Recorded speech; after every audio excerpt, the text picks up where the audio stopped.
Nesse vídeo, nós vamos falar sobre reserva de emergência.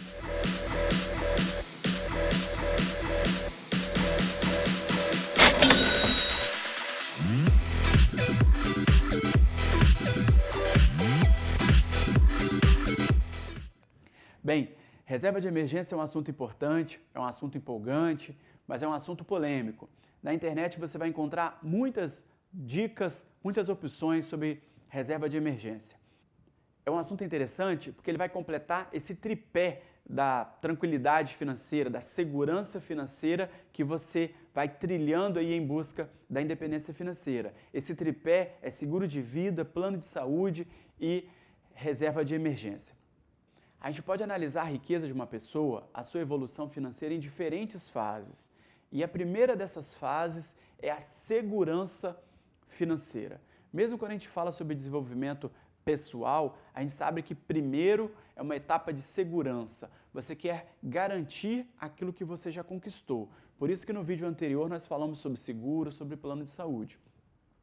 Estar seguro pode ser bastante subjetivo, a gente não sabe exatamente o que é segurança para mim ou o que é segurança para você, são conceitos subjetivos. Então, para simplificar, a gente pode dizer que segurança financeira se resume a conseguir manter suas contas em dia, manter sua casa em dia, caso você pague aluguel, ou manter as suas contas em dia, a conta de água, a conta de luz, conseguir fazer sua compra no supermercado, conseguir manter seu carro rodando, conseguir pagar seu condomínio em dia. Isso a gente pode entender que é o básico do seu dia a dia. Manter as contas em dia já é um passo bastante importante. Milhares de pessoas não têm as contas em dia. O Serasa, o SPC, de vez em quando divulgam estatísticas que dão conta de que talvez uns 80% dos brasileiros estão endividados. Então, se eu tiver minhas contas em dia, eu já estou bastante diferente da média das pessoas. Nós sabemos que pagar multas e juros também não é interessante. Se você ficar pagando suas contas atrasadas, você vai pagar multas e juros, e isso não é legal. Para que a gente tenha uma ideia de quanto você tem que ter nessa reserva de emergência, você vai precisar somar suas contas mensais, todos os seus custos fixos e variáveis, estabelecer um parâmetro ali, esse é meu custo mensal. Para que a gente consiga fazer o nosso exercício aqui, eu vou supor que o seu custo mensal de vida seja em torno de R$2.000. Se você tiver um custo mensal em torno de R$2.000, esse é o valor que vai servir de referência para a nossa reserva de emergência. Mas você talvez se pergunte, eu vou ter uma reserva de emergência e vou usar quando? Ora, quando acontecer uma emergência, caso você perca o emprego, caso um membro que contribui de maneira significativa para a renda da família perca o emprego, no caso de um lucro cessante de um autônomo, você vai saber que você tem aquele dinheiro que você pode lançar mão e manter sua vida regular. Porque às vezes, num momento de dificuldade, como as pessoas não têm reserva nenhuma, ou como elas não têm reserva alguma, elas vão ter que vender patrimônio, ou elas vão ter que se endividar. Como o nosso lema aqui é fugir das dívidas, você precisa de uma reserva de emergência. Só citar um exemplo aqui, às vezes a gente está vendo um vídeo, e a gente vê um americano quando... Só para citar um exemplo aqui, às vezes a gente está vendo um vídeo e um americano é demitido da empresa, ele sai com uma caixa de papelão na mão e em seguida você vê a imagem de um avião ou de um carro na estrada. Eles viajam quando eles são demitidos. Você já viu algum brasileiro viajar quando ele é demitido? Embora nós tenhamos um monte de direitos trabalhistas e recebam indenização de trabalho, no momento você tem tanta dívida, tanta conta, que você não pode viajar ou ir buscar novas experiências quando você é demitido. Eles fazem isso porque desde pequeno eles trabalham para juntar $1 milhão. É um valor hipotético que eles têm da independência financeira. No nosso caso, nós estamos trabalhando na reserva de emergência para que você tenha tranquilidade para continuar galgando os degraus da independência financeira.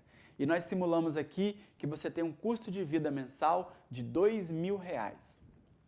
Você deveria ter guardado alguma coisa múltiplo de R$2.000. Se você for bastante jovem, talvez você não precise ter muito guardado. Se você for mais velho, talvez você tenha que ter um pouco mais guardado. Dependendo do tamanho da sua família, da idade dos seus filhos, dependendo da estabilidade ou não do seu trabalho, do seu emprego, você vai ter que ter menos ou mais dinheiro aí guardado. Mas reserva de emergência você tem que ter. Quando acontece uma emergência, a gente gosta de ter com quem contar, seja a polícia, seja os bombeiros, seja um membro da nossa família. Quando a emergência é financeira, você precisa ter o dinheiro disponível lá no banco.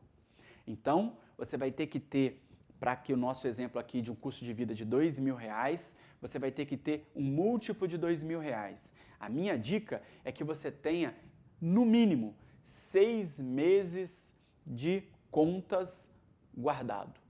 No caso de uma simulação de R$2.000, você teria que ter R$12.000 guardado. Guardado. Não é dinheiro para você ficar sacando e pagando conta. É dinheiro que você só vai mexer em caso de emergência.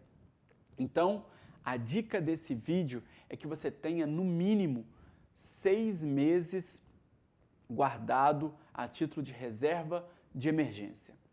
Você pode ter até 1 ano, talvez, de contas, caso você tenha um filho muito pequeno, caso você seja a maior renda da sua casa, sua esposa não tenha uma renda tão significativa e você seja o provedor.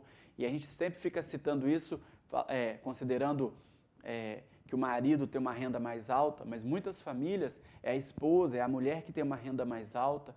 Então você precisa ter no mínimo 6 meses de contas pagas guardado. Para uma família que tem despesas de R$2.000, você teria que ter R$12.000 guardado. Esse é o mínimo que eu oriento de reserva de emergência. E talvez você queira saber, e onde eu coloco a minha reserva de emergência? Onde eu aplico a minha reserva de emergência?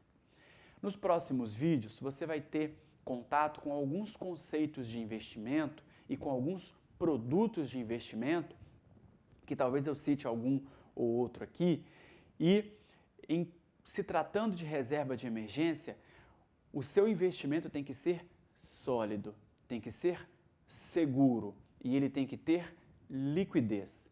Liquidez é a possibilidade de você pegar o dinheiro, é a possibilidade de transformar em dinheiro.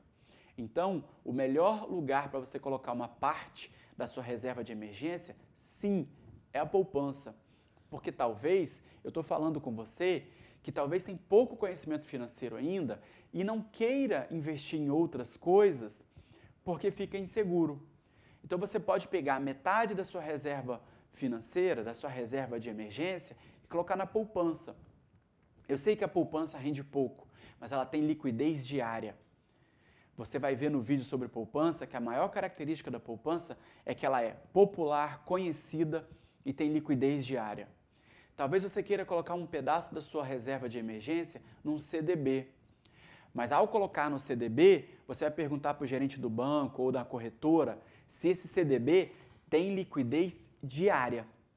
Porque se o seu carro quebrar no final de semana, se a emergência acontecer de noite, quando o banco está fechado ou no final de semana, você precisa conseguir sacar. E às vezes os CDBs só têm liquidez em dias úteis. Ou tem CDBs que são fechados, só tem liquidez daqui a 30 dias, não serve esse, tem que ter liquidez diária. Talvez você já esteja familiarizado com investimentos e queira investir um pouco da sua reserva, guardar um pouco da sua reserva de emergência no Tesouro Direto. Excelente alternativa. No Tesouro Direto, talvez a melhor alternativa, mais conservadora para a reserva de emergência, seja o Tesouro Selic.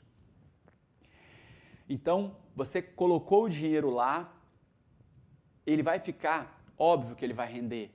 Tem juro rendendo, tem juro composto, mas a rentabilidade de investimento não interessa nesse momento, tratando de reserva financeira, tratando de reserva de emergência. Então, recapitulando, você precisa ter uma reserva de emergência. Essa reserva de emergência vai ser um múltiplo de alguns meses em relação ao seu custo de vida, às suas contas do mês. Nós simulamos aqui um valor de R$2.000 de contas do mês, o custo de vida de uma família do mês. Você teria que ter 6 vezes esse valor no mínimo. Se você quiser guardar 8 meses, 10 meses, 12 meses ou 24 meses, não tem problema. Você pode fazer isso. O que eu estou te recomendando aqui é que você tem que ter uma reserva de emergência e que ela seja de no mínimo 6 vezes o seu custo mensal, para que você tenha tranquilidade, para que a sua família tenha tranquilidade, para você seguir tocando o seu plano de investimento, o seu plano de se livrar das dívidas, o seu plano de liberdade e independência financeira.